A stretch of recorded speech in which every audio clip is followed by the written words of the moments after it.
আসসালামু আলাইকুম, আমি সানজিদা। আজকে আমি আপনাদের সঙ্গে শেয়ার করব ভিটামিন সি এর উপকারিতা এবং ভিটামিন সি না খেলে আমাদের কি কি সমস্যা হতে পারে। তো চলুন প্রথমে আমরা ভিটামিন সি এর প্রধান উপকারিতাগুলো জেনে নিই।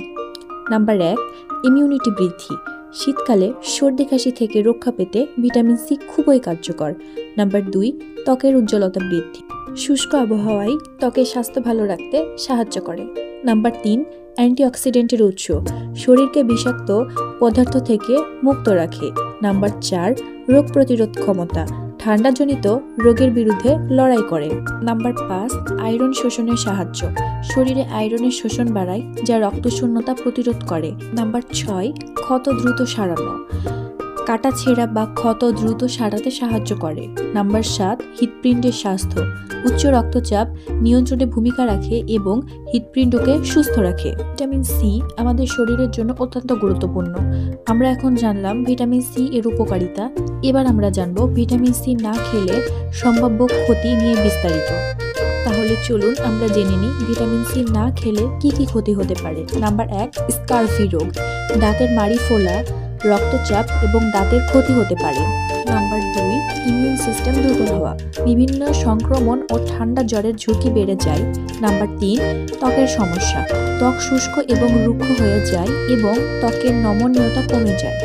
নাম্বার 4, রক্তশূন্যতা, আয়রন শোষণের সমস্যা হলে রক্তশূন্যতার ঝুঁকি বাড়ে। নাম্বার 5, ক্ষত সারাতে সময় লাগে, ক্ষত সারানোর প্রক্রিয়া ধীর হয়ে যায়। নাম্বার 6, দুর্বলতা ও ক্লান্তি, শরীর দুর্বল এবং কর্মক্ষমতা কমে যায়। এই ধরনের সমস্যা থেকে মুক্তি পেতে আমাদের ভিটামিন সি সমৃদ্ধ খাবার যেমন লেবু, কমলা, আমড়া, টমেটো, কাঁচামরিচ এবং ব্রোকলি নিয়মিত খাওয়া উচিত। আমরা যারা ভিটামিন সি সমৃদ্ধ খাবার কম খাই, আসুন আজকে থেকে আমরা ভিটামিন সি সমৃদ্ধ খাবার খাবার অভ্যাস গড়ে তুলি, যেন ভিটামিন সি এর অভাবজনিত রোগ থেকে আমরা মুক্তি পাই। আশা করি আজকের আমার এই ভিডিও আপনাদের অনেক উপকারে আসবে।